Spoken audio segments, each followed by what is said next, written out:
ಯಾವುದೋ ಯೋಚನೆಯಲ್ಲಿ ಆತಂಕಗೊಳಗಾಗಿ ಕುಳಿತುಕೊಂಡಿಲ್ಲ. ಮೊದಲು ಚಾ ಕುಡಿರಿ, ಎಲ್ಲವೂ ತಾನೇ ಸರಿ ಹೋಗಿದೆ.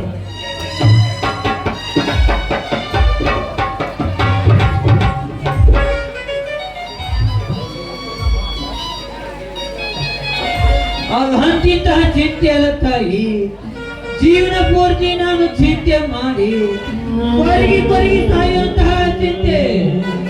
ಏನು ಮಾಡಲಿ, ಯಾರ ಮುಂದೆ ಹೇಳಿಕೊಳ್ಳಲಿ? ಆ ಕಂತುರಾಯನ ಮನೆಯಲ್ಲಿ ಚಿಂತೆಗಳ ಕಂತು, ಕುಬೇರನ ಮನೆಯಲ್ಲಿ ಹಣದ ಚಿಂತೆ. ನಿತ್ಯ ಬಂಗಾದ ತಟ್ಟೆಯಲ್ಲಿ ಊಟ ಮಾಡುವ ನಿಮಗೆ ಚಿಂತೆ ಎಂಬ ಪದವಿ ಬೇಡ ಮಾವ. ಆ ನಿಮ್ಮ ಚಿಂತೆನ ನಾನ್ ದೂರ ಮಾಡ್ತೀನಿ. ಒಂದ್ಸಾರಿ ತಿರುಗಿ ನೋಡುವ.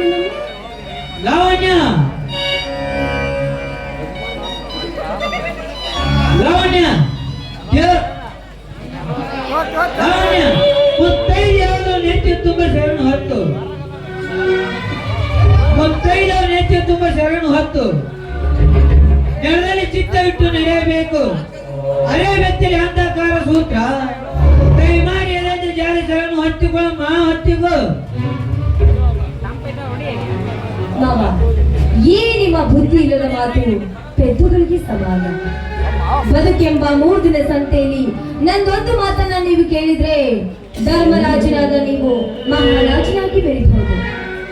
ಲಾವಣ್ಯ, ನಿಮ್ಮ ಮಾತು ಏಕ ದಾರಿ ತಪ್ಪಿ ಹೊರಟ ತನವಂತೆ ಹೋಗುತ್ತವೆ. ದಿನ ಬೆಳಗಾದ್ರೆ ಧರ್ಮನ ಪರಿಪಾಲಿಸುವ ನನಗೆ ಕಷ್ಟ ಅನಿಸುತ್ತದೆ. ಒಬ್ಬ ಪೊಲೀಸ್ ಅಧಿಕಾರಿ ಸತಿಯಾಗಿ ಹೀಗೆಲ್ಲ ಮಾತನಾಡಬಾರದು. ನೀನು ಒಳಗಡೆ, ನಾನು ಹೊರಕ್ಕೆ ಹೋಗಬೇಕು. ನಿಂತ್ಕೊಳ್ಳಿ ಮಾವ. ಸತಿಯನ್ನ ಕಳೆದುಕೊಂಡು ಸರ್ವ ಸಲ್ಲಾಪದಿಂದ ದೂರವಿರುವ ನಿಮ್ಮನ್ನ ಬಿಟ್ಟಿರಲು ಹೀಗೆ ಸಾಧ್ಯ? ರಾಜ ವೈಭೋಗ ಯುವರಾಜನಿಗಿಂತಲೂ ಮಿಗಿಲಾಗಿರುವ ನಿಮ್ಮನ್ನು ನೋಡಿ ನಾನು ಹೇಗೆ ಬಿಡ್ಲಿ ಮಾವ? ನೀವು ನನ್ನ ಆಸೆಯನ್ನ ಈಡೇರಿಸಿದ್ದೆ. ಆದ್ರೆ ಮಾವ, ನಿಮ್ಮ ಚಿಂತೆನ ನಾನು ದೂರ ಮಾಡ್ತೀನಿ. ದೂರ ನಿಂತು ಮಾತನಾಡುವ ನಿರ್ಲಜ್ಜ ಹೆಣ್ಣೆ.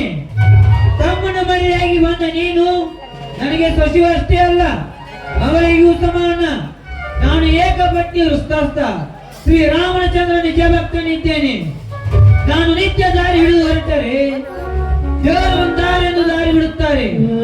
ಅಂತರಲ್ಲಿ ಈ ಕೆಟ್ಟ ಆಲೋಚನೆ ಮಾಡಿ ನನ್ನ ಹೆಸರನ್ನು ಕೇಳ್ತೀಯಾ? ಏಸಿ ಎಣ್ಣೆ ರಾಕ್ಷಸಿ ಅಂತೀಯ ಮಾವ? ಅಣ್ಣು, ನನಗೇನು ಸಿಟ್ಟಿಲ್ಲ. ಆದ್ರೆ ನಿನ್ನ ಜೀವನದ ಕಂಟಕವನ್ನ ನೀನು ಬದಲು ಮಾಡ್ತೇನೆ. ನಾನು ನಿನಗೆ ಕೊಡುತ್ತಿರುವ 2ನೇ ಕರೆ.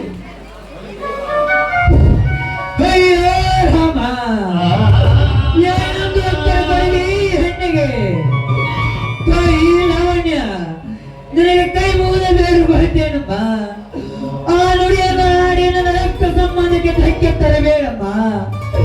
ಈ ಧರ್ಮರಾಜನ ನೆತ್ತರು ಕೂಡಿ ಹೈದು ಬಂದರು. ಧರ್ಮದ ದಾರಿ ಬಿಡಲಾರೆ.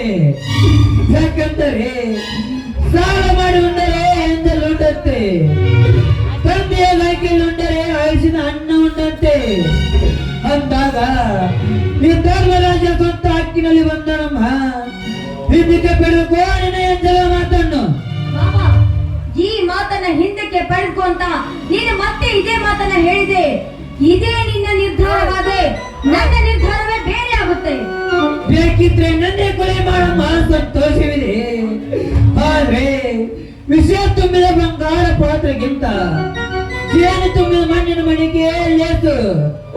ಅಂತ ಪಯಣ್ಣಿನ ಮಡಿಕೆ ನನ್ನ ಕೈ ಬಿಟ್ಟ ದೂರಿ ಹೋಗಿರುವಾಗ ನಿನ್ನ ವಿಷ ತುಂಬಿದ ಬಂಗಾರ ಪಾತ್ರಕ್ಕೆ ತೆಗೆದುಕೊಂಡು ನಾನೇನು ಮಾಡಲಿ ತಾಯಿ, ನಾನೇನು ಮಾಡಲಿ?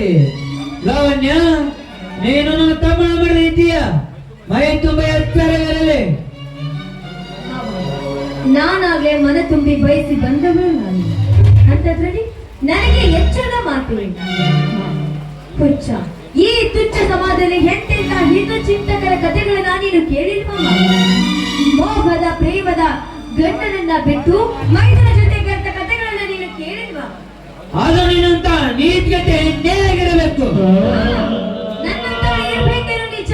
ಆದ್ರೆ ಮೋಹದ ಪ್ರೇಮದ ಮಡದಿಯನ್ನ ಬಿಟ್ಟು ಮಧ್ಯರಾತ್ರಿಯಲ್ಲಿ ಮಗಳ ಹೆಂಡತಿಯೊಂದಿಗೆ ಮಲಗುವ ನಿಮ್ಮಂತ ಧರ್ಮವಂತರಷ್ಟಿಲ್ಲ ಈ ಸಮಾಜದಲ್ಲಿ. ಬಿರಿಬಿಡಿಗಳನ್ನು ಒಂದು ಸಾರಿ ಕಿವಿ ಬಿಟ್ಟು ಕೇಳಿ ಮಾವ. ಮೋಹದ ಪ್ರೇಮದ ಮಡದಿಯನ್ನ ಬಿಟ್ಟು ಮಗನ ಹೆಂಡತಿ ಅಂದ್ರೆ ನಿನಗೆ ಮಗಳ ಸಮಾನ. ಅವಳನ್ನ ಮಗಳ ದೃಷ್ಟಿಯಿಂದ ನೋಡುವುದನ್ನ ಬಿಟ್ಟು ಅವಳ ಸೀರೆ ಸೆರಗಿನ ಮೊರೆಯಲ್ಲಿ ನೋಡುವ ನಿಮ್ಮಂತವರೆಷ್ಟಿಲ್ಲ ಈ ಜಗದಲ್ಲಿ. ಲಾವಣ್ಯ, ಕಾಮತುರ ಹೆಣ್ಣಾಗಿ ನೀ ಕಂಡವರಿಗೆ ಶರವನ್ನು ಹಾಸಿ ಏಸಿಯನ್ನಾಗಿ ಬಂದು ನಮ್ಮ ಮನೆ ಸಿಗುವ ಮಾಯೆ ನಿನಗೆ ನೋಡಿ ಒದಗಿ ಸಾಕ್ಷಿ ಕೊಲೆ ಬರನ ಮಾತಿಗೆ ಮರುತ್ತನ್ನು ಕೊಟ್ಟು ಈ ಮನೆ ನೆತ್ತಿರನ್ನೆಲ್ಲ ನಾಯಿಗೆ ಮಾಡೋ ಮುನ್ನ ಈ ನಿನ್ನ ಕತ್ತುಕೊಂಡು ನಾನು ಮತ್ತೆ ಜೈಲಿಗೆ ಹೋಗುವೆ. ನೀನು ಎಚ್ಚರ. ಮಾವ, ನೀವು ಮತ್ತೆ ಜೈಲಿಗೆ ಹೋಗಬೇಕು ಅನ್ಕೊಂಡಿದ್ರೆ ಅದು ನಿಮ್ಮ ಪ್ರಾರಬ್ಧ ಕರ್ಮ ಮಾವ. ನೋಡಿ, ಇನ್ನು ನಿಮ್ಗೆ ಟೈಮ್ ಇದೆ. ಒಂದು ಸಾರಿ ನನ್ನ ಮಾತನ್ನ ಏನಾದ್ರೂ ಕೇಳಿದ್ಯಾ ಅಂದ್ರೆ ನೀವು ರಾಜರಾಗಿ ಇರ್ಬೋದು. ನೀವು ಸ್ವಲ್ಪ ಎಚ್ಚರಿಸಿಕೊಳ್ಳಿ. ಬರೇ ಅದೇ ಮಾತನ್ನು ಹೇಳಿ ದಾರಿ ಬಿಟ್ಟ ದಾರಿತ ಹೆಣ್ಣೆ ನಿನ್ನನ್ನು ಸಾಯಿಸಲೇ ಬೆಳೆದಾರೆ.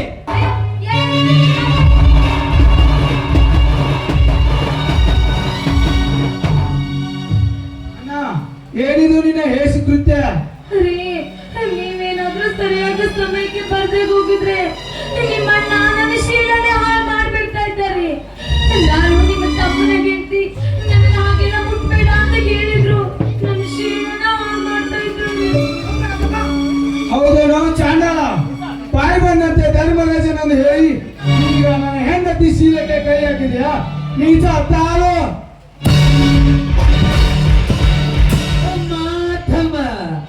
ಹೊಡಿಯಪ್ಪ ಹೊಡಿ, ಅವಳ ಮಾತು ನನ್ನ ಬಿಗಿ ನಿನಗೆ ತೃಪ್ತಿಯಾಗಲು ಹೊಡಿ ಬಡಿ. ನನ್ನ ಜೀವನನೇ ತೆಗೆದು ಹಾಕು. ನಿನ್ನ ಬೇಕಾಗು ಹೊತ್ತು ಸಾಯ್ತೀನಿ. ಆದ್ರೆ ಸತ್ಯನ ಸತ್ವ ಪರೀಕ್ಷೆ ಮಾಡ ತಮ್ಮ, ಪರೀಕ್ಷೆ ಮಾಡ.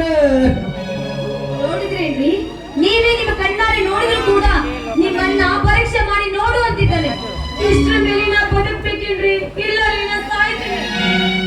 ಜಲಾಪಾಪಿ, ತಮ್ಮನ ಹೆಂಡತಿ ಮಗಳ ಸಮಾನವೆಂದು ಕಾಣದೆ ಅವಳೆಷ್ಟು ಪರಿಪರಿಯಾಗಿ ಬೇಡಿಕೊಂಡರು. ಬಲಾತ್ಕಾರಕ್ಕೆ ಮುಂದಾತಿಯ ನೀಚ.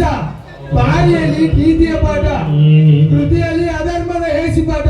ತೂ ನಿರ್ಲಜ್ಜ. ಹೇ ಧರ್ಮರಾಜ್, ಮಾರಿಕೊಂಡ ಮಡದಿಯನ್ನೇ ಕೊಂದಿ ನನ್ನ ಕೈ ಹಿಡಿಬೇಕಾದ ಲಕ್ಷ್ಮಿಯನ್ನು ವೀರನಿಗೆ ಮಡದಿಯಾಗಿ ತಂದಿ. ಈಗ ನನ್ನ ಹೆಂಡತಿ ಶೀಲಕ್ಕೆ ಕೈ ಹಾಕಿ ತಪ್ಪಿ ತಿಂದು ನಾನಿನ್ನ ಉಳಿಸಲಾರೆ.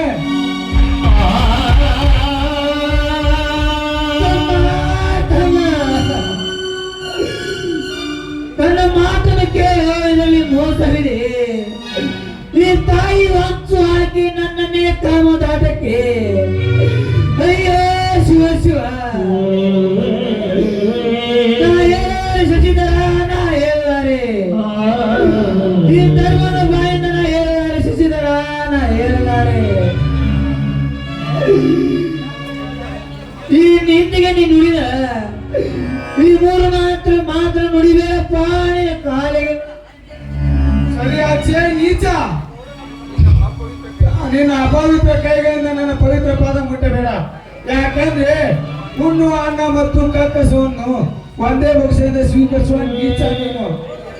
ಹಿರಿಯನ ಹರಿದ ತಂದೆಗೆ ಸಮಾನವೆಂದು ನಾನು ನಂಬಿದರೆ ಆ ಶಂಭುಲಿಂಗನ ಸ್ಮರಣೆ ಮತ್ತು ಮಗಳನ್ನೇ ಮೋಹಿಸಿದ ಪಾಪಿ ನೀನು.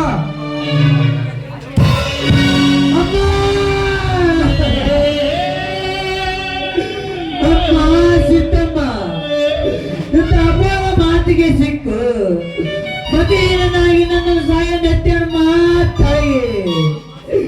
ತಮ್ಮ ಶಶಿಧರ, ನನ್ನ ಈ ರೀತಿ ಹೊಡೆದು ಮಾನ ಕೈಬೇಡಪ್ಪ. ನಾನೇನು ತಪ್ಪು ಮಾಡಿಲ್ಲ. ನನ್ನ ಹೆತ್ತವ ಆನೆ, ಮತ್ತೆ ಮೇಲಾಗಿ ನಾನು ಶ್ರೀ ಮಾರುತೇಶನ ಮೇಲಾನೆ. ತಮ್ಮ, ನೀ ಹೆಚ್ಚಾಗಿ ಕೇಳಿದರೆ ನನ್ನ ಶ್ರೀ ದೇವರಾಜನ ಮೇಲಾನೆ. ತಮ್ಮ, ನನ್ನ ಮಾತನ್ನು ಕೇಳು, ಇದರಲ್ಲಿ ಮೋಸವಿದೆ. ಈ ತಾಯಿ ಹೊಂಚು ಹಾಕಿ ನನ್ನೇ ಕಾಮದಾಟಕ್ಕೆ. ಅಯ್ಯೋ ಶಿವ ಶಿವ, ನಾ ಹೇಳಾರೆ ಶಶಿಧರ, ನಾ ಹೇಳಲಾರೆ. ಈ ಧರ್ಮದ ಬಾಯಿಂದ ನಾ ಹೇಳಲಾರೆ ಶಶಿಧರ, ನಾ ಹೇಳಲಾರೆ. ಅಂದ್ರೆ ನಾನೇ ನಿನ್ನ ಬಲಾತ್ಕಾರ ಮಾಡ್ಲಿಕ್ಕೆ ಬಂದಿದೆ ಅಂತ ಹೇಳ್ತಾ ಇದೆಯೇನೋ? ರೀ, ಇವನ ಮಾತನ್ನ ಏನಾದ್ರೂ ನಂಬಿಕೆ ಆದ್ರೆ ನಾನು ನಿಮಗೆ ಇವತ್ತೇ ಡೈವರ್ಸ್ ಕೊಟ್ಬಿಡ್ತೀನಿ. ಲಾವಣ್ಯ, ಏರು ಮೆಚ್ಚು ಅಂತ ನಿಚ್ಚ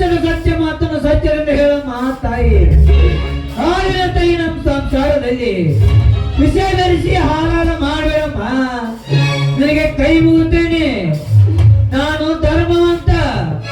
ತೂ ಪಾಪ ಅಂದ ಯಾವ ಬಾಯಿಂದ ಹೇಳ್ತೀವೋ ಧರ್ಮವಂತನೆಂದು. ಕೀಚಕನಿಗಿಂತ ಕೀಳಾಗಿ ದುಶ್ಯಾಸನಿಗಿಂತ ನೀಚನಾಗಿ ಯಾವನಿಗಿಂತ ಕ್ರೂರನಾದ ನೀನು ಧರ್ಮಾತ್ಮನೇ ಅಲ್ಲ. ಅಲ್ಲ, ನೀನು ಪಾಪಾತ್ಮ. ಹೋಗು, ಒಂದು ಕ್ಷಣ ಈ ಮನೆಯಲ್ಲಿ ನಿಲ್ಲಬೇಡ. ಬೇಡಪ್ಪ, ಹೋಗುತ್ತೇನೆ. ನನ್ನ ಮಾತನ್ನು ನಂಬಿ ನೀನು ನಂಬಲಾರ್ದು ಕ್ರೂರ ನಾನಿದ್ದೇನೆ ನಾನು. ತಮ್ಮ, ನನಗೆ ಕೈ ತುತ್ತು ಮಾಡಿ ಉಣಿಸಿ ತಿನ್ನಿಸಿ ನಿನ್ನನ್ನು ಓದಿಸಿ ದೊಡ್ಡವನಾಗಿ ಮಾಡಿ ಪ್ರೀತಿನಿ ಬಿಟ್ಟು ಹಾಕಾಗೋದು ತಮ್ಮ. ಹೆಣ್ಣು ಮಾಡಿ ತಮ್ಮ, ಹೊರಗೆ ಹೋಗ್ಬೇಡಪ್ಪ, ಹೋಗುತ್ತೇನೆ. ತಮ್ಮ, ತಾಯಿ ನನ್ನ ಬಾಗಿನಿ ಎತ್ತಾಗ, ನನ್ನ ಹೆಗಲ ಮೇಲೆ ನಿನ್ನು ಹತ್ತಾಗ, ನನ್ನ ಮುಟ್ಟಿ ಮೇಲೆ ನೀ ಮಲಾಮೂತ್ರ ನೀ ಮಾಡಿದ್ರು ಅದು ಅಮೃತ ಅಂತ ಇದೇ ನನ್ನ ಕೈಯಿಂದ ಒರೆಸಿ ಹಂಗ ತಗೊಂಡು ಹೋಗ್ತಿದ್ದಲ್ಲ ತಮ್ಮ, ಹಂಗ ತಗೊಂಡು ಹೋಗ್ತಿದ್ದಲ್ಲ. ಅದನ್ನು ನೆನಪಿಸಿಕೊಂಡು ಹೋಗ್ಬೇಡಪ್ಪ, ನಾನು ಹೋಗುತ್ತೇನೆ. ತಮ್ಮ, ಈ ಚಿಕ್ಕವನಿದ್ದಾಗ ಒಂದು ಚೋಳು ಕಡಿದಾಗ ಆ ಕಡಿದ ಜಾಗಕ್ಕೆ ನನ್ನ ಅಲ್ಲಿಂದ ಒಂದು ಶವನಿ ಏರಿ ನಿನ್ನ ಪ್ರಾಣ ಉಳಿಸಿದ ತಮ್ಮ, ನಿನ್ನ ಪ್ರಾಣ ಉಳಿಸಿದಲ್ಲ. ಅದನ್ನು ನೆನಪಿಸಿಕೊಂಡು ನನ್ನ ಅಪ್ಪನ ತಮ್ಮ, ನಿನ್ನ ಅಪ್ಪ ನನಗೆ ಕೈ ಮುಗಿದಿನ ತಮ್ಮ, ನನಗೆ ಕೈ ಮುಗುತ್ತೇನೆ. ನಿನ್ನ ಹರಿಕತೆ ನನಗೆ ಬೇಕಾಗಿಲ್ಲ. ನನ್ನ ಪಾಲು ಬಿಟ್ಟು ನಿನ್ನ ಪಾಲು ತಗೊಂಡು ಹೊರಗೆ ಹೋಗಿಬಿಡು. ಇವಾಗ ಇರುಕೋ ಮೀರಿ ನೀವು ಹೋಗದಿದ್ದರೆ ನೀ ನಂಬಿದ ದೇವರ ಮೇಲಾನೆ ಸಚಿದರ ಹಾಕಿ ಕತ್ತರಿಸಿ ಹೋಗಲೇ ಬಿಟ್ಟಿಯ ರಕ್ತ ಸಂಬಂಧದ ಕರಳನ್ನು. ಶಶಿಧರ, ನನಗೆ ಯಾವ ಪಾಲು ಬೇಡಪ್ಪ. ಹೇಳ್ತಿ ಮಕ್ಕಳಿಲ್ಲದೆ ನಾನು ನಿನ್ನೆ ಮಕ್ಕಳನ್ನು ನಂಬಿದ್ದೇನೆ. ಆ ನಂಬಿದ ಕಾರಣ ಕತ್ತರಿಸಿದಾಗ ಪಾಲು ತಗೊಂಡು ನಾನೇನು ಮಾಡಲಿ ತಮ್ಮ, ನಾನೇನು ಮಾಡಲಿ? ಬೀರನ ಆಸ್ತಿ ಬೀರಗೆ ಇರಲಿ, ನನ್ನ ನಿನ್ನ ಆಸ್ತಿ ಎಲ್ಲ ನಿನಗೆ ಇರಲಿ. ನಾನು ಬರಗೆಯಿಂದ ನಿನಗೂ ಈ ಮನೆಗೂ ಉದಾನೆ ಹೇಳಿ ಬಹುದೂರ ಹೋಗ್ತೇನೆ ತಮ್ಮ, ಬಹುದೂರ ಹೋಗ್ತೇನೆ. ನಿಲ್ಲು, ಹಾಗೆ ಹೇಳೋದು ಸಾಲದು. ಈ ಪೇಪರ್ ಮೇಲೆ ಸಹಿ ಹಾಕು. ಸಂತೋಷದಿಂದ ಸಹಿ ಮಾಡ್ತಿರ್ತಾರೋ.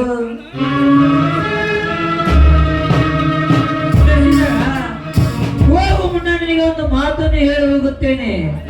ನೀವು ಮೋಸದ ಮಾತಿಗೆ ನೀವು ಬರೋದಾಗಿ ಇವಿಂದಲೇ ನೀ ಚೀಮಾರಿ ಹಾಕಿಸಿಕೊಂಡು ಈ ಅಣ್ಣನ ಏನನ್ನೇ ಅರ್ಥ ಮಾಡಿಕೊಳ್ಳದಿದ್ದರೆ ಈ ನನ್ನ ಧರ್ಮ ನುಡಿ ಬೆಂಕಿ ಕಿಡಿಯಾಗಿ ನಿನ್ನೆಲ್ಲರೂ ಸುಟ್ಟು ಹಾಕುತ್ತದೆ, ನೆನಪಿರಲಿ.